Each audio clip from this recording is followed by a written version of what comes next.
Well, hello, everyone. I'm James Dobson, and you're listening to Family Talk, a listener-supported ministry. In fact, thank you so much for being part of that support for James Dobson Family Institute.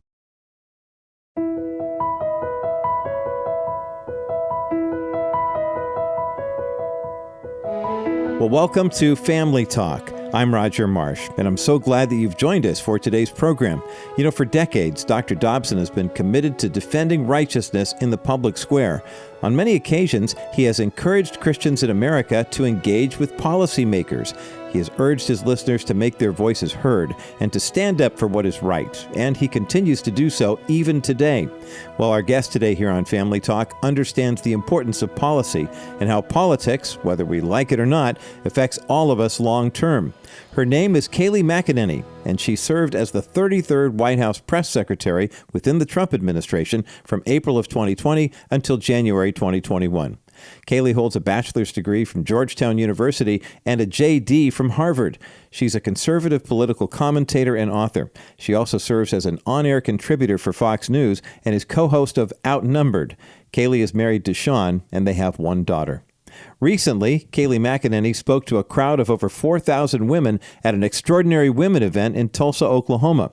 After speaking to the crowd, she sat down and talked with our own Dr. Tim Clinton backstage. Let's listen to their insightful conversation right now. Kayleigh, such a delight to have you join us here on Family Talk. Dr. Dobson wishes he could be in here with you and sends his regards. Well, I am a big fan of Dr. Dobson. He has left such an impression across this country. I've had the honor of speaking at so many grassroots organizations in various states that he's the reason they even exist. And to see the work they're doing for life, for liberty at their state capitals, he's left an impression on this country, and it's for the better. Kayleigh, you've written a new book called For Such a Time as This, My Faith Journey Through the White House and Beyond. It's an amazing work. The stories, I love the stories inside there. A few pictures and more, but hey, you served the nation as the White House press secretary under President Donald Trump. Tell us a little bit about growing up in Tampa and what kind of began to shape you early on, just as a young girl. Yeah, so, I was born in Jacksonville, ended up moving to Plant City, Florida, went to school in Tampa where we eventually moved. But for most of my life, I was in Plant City, Florida, strawberry town, strawberry capital of the world, small town, great roots where, every, Tuesday, Thursday, we'd be out at the baseball field with my brother. I worked in the concession stand. I was so proud to be making $5 an hour. I was so blessed to have a mom and a dad that invested so much in their children with their time, but not only that, with their faith. And taking me to a Southern Baptist church where in those pews, I heard biblical truth and I knew it to be true, and it was ingrained in my heart. It equipped me for going off to Oxford and Harvard and these institutions that aren't always known for, their Christian theology that they teach. I've had many great professors, but it put a truth in my heart that no matter what a fellow student said or a professor or whatever I was being taught, I knew my moorings because of my mother, my father, and my Savior that they introduced me to. Yeah, your dad talked a lot about developing a worldview. Read that. Tell us what that meant to you and how those seeds got deep down inside of you. Yeah, so my father, he was someone who is very smart. He's a business owner, built a roofing company from the ground up, and he's always loved the study of Christianity, apologetics, the root word, giving a defense of your faith. He's always loved that aspect of Christianity. As I've heard what my pastor say, you don't have to check your brain at the door with Christianity. When you dig into prophecy and the complexity of the human body, there's no other conclusion than God exists and Jesus Christ is Lord and Savior if you truly dig into it. So he, taught me to love the study of Christianity as much as the faith aspect of it. And, I went on this expedition to learn more about my faith. And, I'm blessed to have a dad that did that. A reason for the hope that lies deep within you. Exactly. That's what Paul said. Mm-hmm. You have quite an academic pedigree. I want to make sure people understand where you went to school and maybe some of the experiences academically that helped prepare you for the role that you had. Yeah, one that stands out was when I went to Oxford. I had heard just in passing in Florida from someone who ended up going into government that he spent a year abroad at Oxford. And I thought, oh, that's interesting. I'm a homegirl. I don't like travel abroad. That's just not something that I've really done or really had a deep desire to do. But I thought, oh, that's interesting. He told me they had this tutorial system where you read your paper out loud and you're essentially cross-examined by a professor, or they call it a tutor, for every word you write. Like, what's your source on that? Why would you say that? And my first tutor was a former member of the Palestinian Liberation Organization. So as this Western kind of Christian, conservative, pro-Israel person, this was my worldview. I was up against someone who thought very differently, who had different life experiences, and she ended up being one of my favorite educators. She challenged me, and learning from her made me better. I say iron sharpening iron. It's the biblical concept of two people making one another better, and those instances made me better. Kayleigh, you went on to Harvard Law School and got a law degree, and I don't know if people know this. I thought it was fascinating. You actually worked in the White House communications office for President George W. Bush, right? What was that like? That was something else. I was an intern. I'm very, in my book, I'm very real about the adversities that I faced in these roles. Like, I remember not forgetting, I don't think I put this in the book, but forgetting to fax part of President Bush's schedule to a group of reporters one day. And literally my boss, who was rather hardcore, and let you know it, came over, why didn't you fax this list? Half of the reporters don't know where the president is. And I went to the bathroom and cried. It was rigorous. It was tough. I'm clear about my shortcomings. But to go from intern, where I got to stand in the back of the room and watch Dana Perino give a press briefing, not knowing more than 10 years later, God would have me in that same position. It's really surreal. You learned some skills, or maybe some hard issues about like how to remain calm, especially in the face of adversity and challenge and push. You thought those type things were really significant as you look to the future roles that you were going to take on. Absolutely. And what's funny, I'm obviously a person that's conservative, but it was liberal mentors that really kind of coached me and helped me along the way. Van Jones was one of them. He told me, I'll never forget, I rounded the corner of, they call it the green room. It's where you sit before you go on set. Yeah. And I'm rounding the corner into the green room the first time at CNN on an election night. And I'm nervous because the panels are kind of stacked in an ideological way that I knew I'd be in an embattled position. And as I'm turning the corner, Van Jones says to me, I love your cross. Literally, he'd not even introduced himself. He just said from the corner, I love your cross, in front of a group of people. And he's someone who's exhibited Christianity in my interactions with him, to the point of my first appearance, hey, you have something in your teeth, you take my mirror, and, helping me along the way and coaching me and guiding me. And it's, those mentors that I've relied upon. Alan Combs, the late Alan Combs, who told me, don't fight fire with fire, fight fire with water, which was words of wisdom. So, I'm very grateful to those who are able to see past their ideological bent and just say, I'm going to help this young girl. And those are two people who did. Kayleigh, let's fast forward to 2020 and your life's about to change radically. A phone call comes your way. Take us into those moments. It was unexpected. I think people think, like a normal job, you apply to a job, you put in your resume, you get a call, you get interviewed for that job.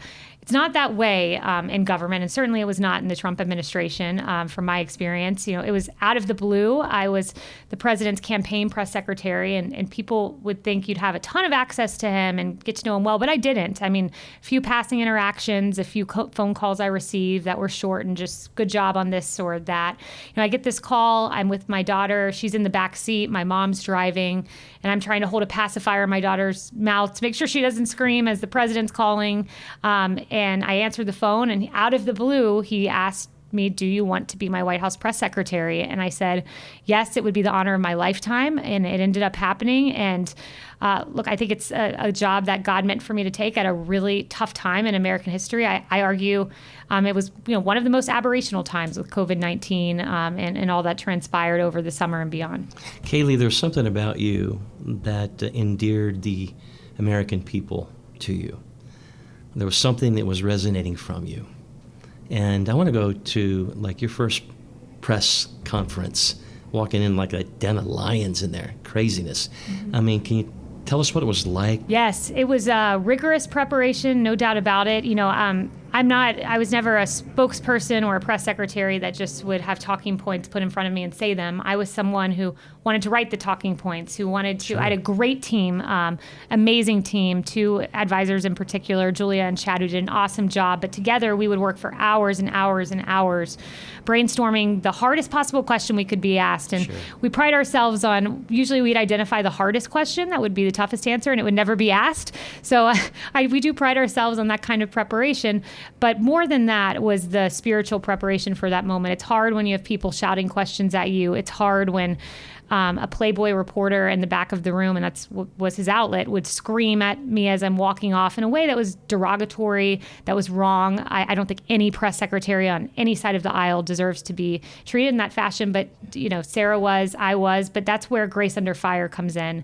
I often refer to Ravi Zacharias, who said, behind every question is a questioner with hurts, with predispositions, with reasons they ask the things they do.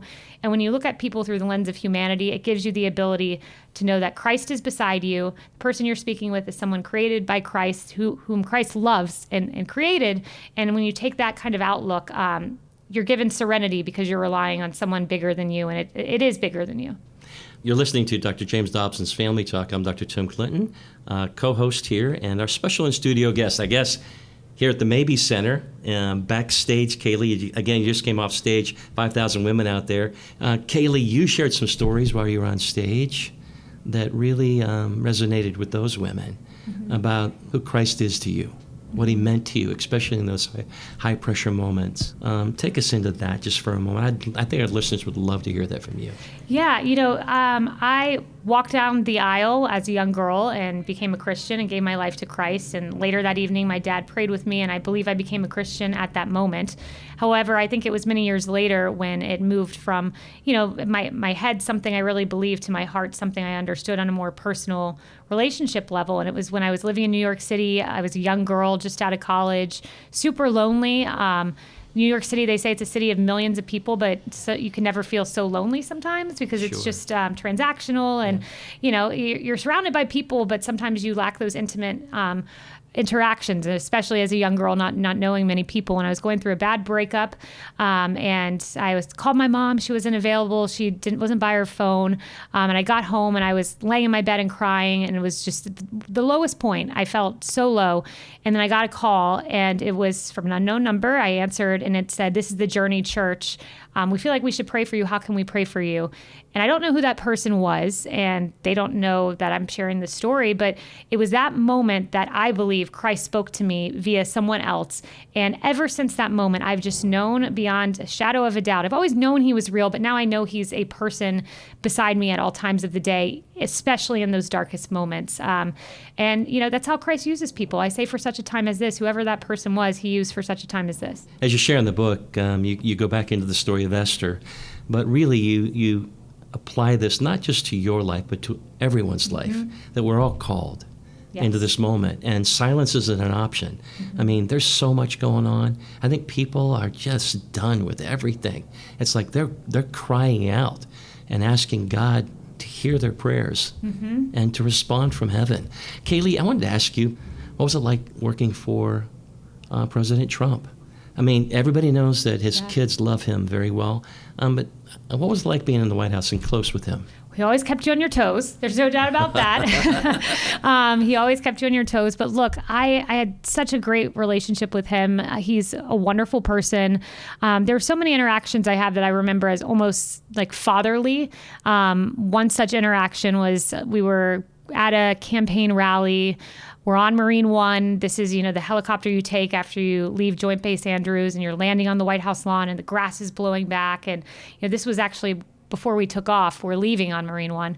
And he says to me, "Why are you here?" And I'm like, "Well, I'm your press secretary." I thought it was an odd question. I got a little defensive. "I'm your press secretary. What do you mean, why am I here?" And he said, "No, why are you here? Like, it's Saturday night. Do you have a husband, a daughter? Like, shouldn't you be with them?" And I said, "Well, as it stands, my husband might be pitching in a baseball game. He plays baseball." And he goes, "Your husband might be pitching, but you're here with me." And he turned around and he goes, "The Trump show, the greatest show on earth." And then all night he kept asking me, "How's your husband doing? How's your husband doing?" Like all night, like repeated refrain. And then we're landing after the rally, and we're getting down on the grass. It's blowing back. The helicopter's landing. And he says, "Kayleigh, you know what? Next time, don't come with me. Send one of the young kids. Go be with your husband. Go be with your daughter. Go to my private dining room. Put your feet up and watch your husband pitch. And I did not take him up on that offer.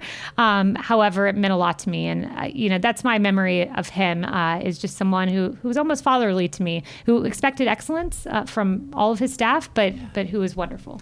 Kayleigh, I know a lot of our listeners would want to hear about your daughter, Blake, and your husband, Sean. And how did you manage all that? A great support system. I am incredibly blessed that I had a mom who, I left my daughter during a global pandemic in Florida and went up to D.C. where I had an apartment, and I didn't know when I'd see her again, but I had a mom who would just, as much as she could, fly her up to see me. I have a mother-in-law who helps enormously. My husband, of course, helping a ton now, but it's a family endeavor.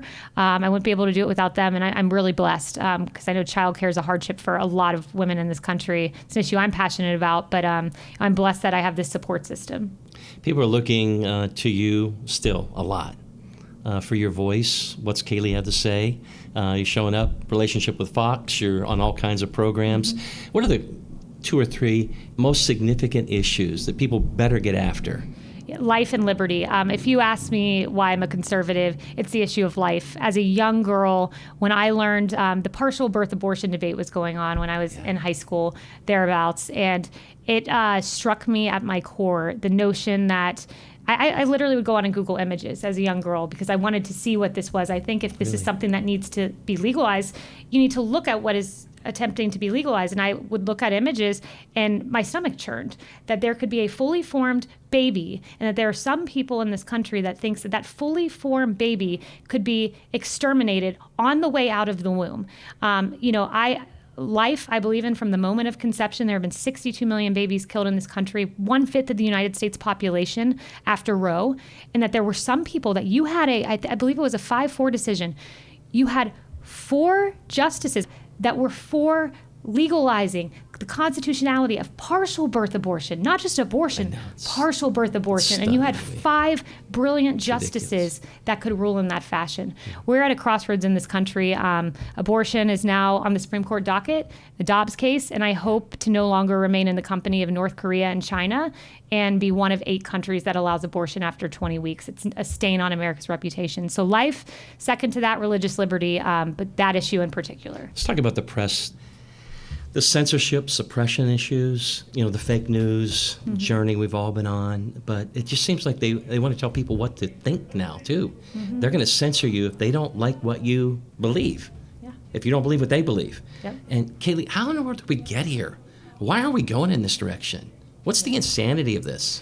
Yeah, it is insane. How we got here, we live in such a culture that, exactly, you don't think like me, we cancel you. I think we got here by leaving Christ and leaving the ability to see one another as human beings, as people who make mistakes, who are flawed, who do trip up sometimes. And when we lose that ability to see one another as imperfect human beings that make mistakes but can have redemption, that's the Christ story. After all, that's the story of the New Testament, is a sinful world and a Christ that redeemed that world. And we've lost sense of that story that formed human history. And when you lose that, you lose the ability to see others as imperfect, much like yourself. And you become a mini God, in essence, willing to cancel whomever you think should be canceled. Yeah. They say in the last election, that evangelicals overwhelmingly voted for President Trump. It was like 81, 87%. If you look at modern day Christianity, there's a lot of buzzwords that are now showing up, like Christian nationalism, dominionism, deconstructing their faith. And, publications often, a few of them, on the liberal side, want to communicate that the evangelical world's beginning to splinter or what have you. I don't see that, but what I do see is the media picking up on it a lot. And there is a lot of conversation about Christians and politics. What's your take on all that, and what are you seeing, and what are you hoping for as we look to the midterm elections coming up? So Christians have to be involved in politics. My former pastor, his name was Pastor Rummage, gave a sermon. It was 2 or 3 weeks before the 2016 election, and he didn't name parties or candidates or, political figures, but he gave the principles of Christian voting, and one of those principles is Christians belong at the ballot box. Christians belong in the public conversation. We must be there. And the one thing that stuck out to me, and I share this with any of my Christian friends, I don't care how a candidate publicly speaks, what you think of their soaring rhetoric. The baseline principle for Christian voting is this candidate for life? And if the answer to that is no, you as a Christian should not vote for that candidate. And my pastor shared that with the congregation, and I think that's right. At base, no matter what candidate it is, if the candidate does not stand for life, that as a Christian, you should not vote for that candidate. And that's always stuck with me, and I think that that's an animating principle to the religious right, to Catholics, to evangelicals, and I think many Christians vote in that same fashion and think in that same fashion. I heard recently, Kayleigh, politics are important because policies are important. And then they said policies are important because people are important. Mm-hmm. And if you take that flow there for a moment, it makes sense. They affect our everyday life. Mm-hmm. Look at the recent vote that came into the Senate. We're talking about a vote that was going to go and legalize abortion, up to birth. Yeah. It's unconscionable to me, even having these kind of conversations. Right. How in the world can that happen in modern day culture? Yeah. And voting party line. It's like, you're kidding me. Exactly. And good for Senator Joe Manchin. But it is scary. That's where Christian accountability must come in, because we backtrack. Partial birth abortion, we finally all agreed, no, this is a thing of the past. This is a scar on our history. And now we're back to still essentially talking about abortion until birth. So we've got to make our voice heard. We've got to be loud and bold. And that's when, being on Dr. Dobson's show, it's apropos, I think, because I've had the pleasure of going to the Center for Christian Virtue in Ohio and going down to Georgia and Nebraska and seeing these family-oriented organizations. Virginia, I spoke in Virginia just before the Youngkin election to an organization there that they rally for life, they rally for liberty. And one organization I recently spoke at literally has a base right beside the state capitol. I think this is the Nebraska group I spoke to. And they're in the halls talking to legislatures about the importance of life and liberty each and every day. And it's because of Dr. Dobson these organizations even exist. And I've had the blessing of going across the country and seeing the fruit of his great works. Kayleigh, a lot of what we talked about today is in your new book, For Such a Time as This, My Faith Journey Through the White House and Beyond. Fascinating read. It really is. From the first page right on through. A lot of pictures in there, mm-hmm. A lot of stories about your time in the White House and your experiences with the president and everyone else who served there. But Kayleigh, the message that keeps coming back to me is, at the end of the day, it's all about who we are in Christ. If we don't have that, we're not anchored, we're lost.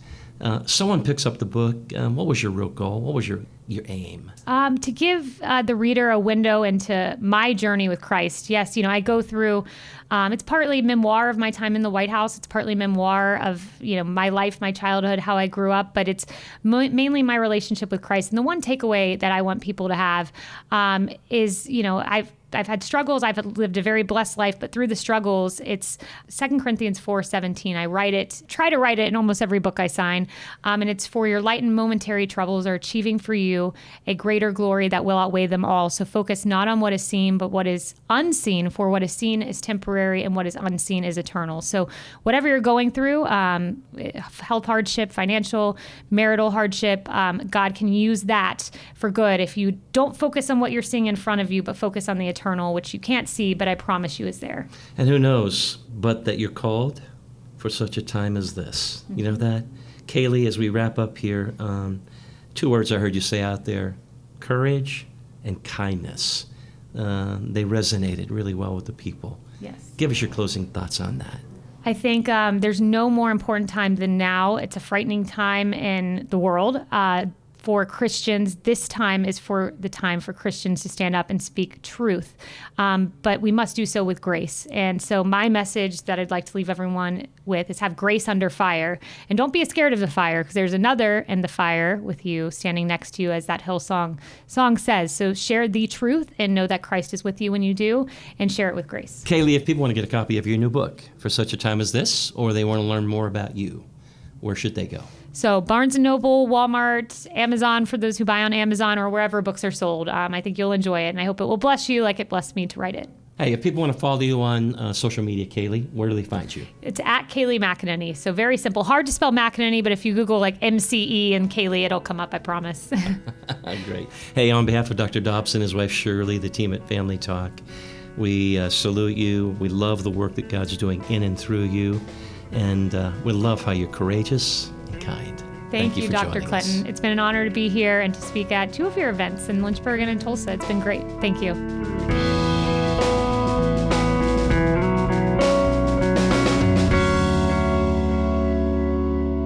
And that concludes an insightful conversation between our own Dr. Tim Clinton and former White House Press Secretary Kayleigh McEnany here on Family Talk. Be sure to visit drjamesdobson.org to learn more about Kayleigh, her work, and her latest book entitled For Such a Time as This, My Faith Journey Through the White House and Beyond. Again, our ministry web address is drjamesdobson.org/broadcast. Or give us a call at 877-732-6825. That's 877-732-6825. Well, that's all the time we have for today. I'm Roger Marsh. Thank you so much for listening, and please join us again next time right here for another edition of Dr. James Dobson's Family Talk.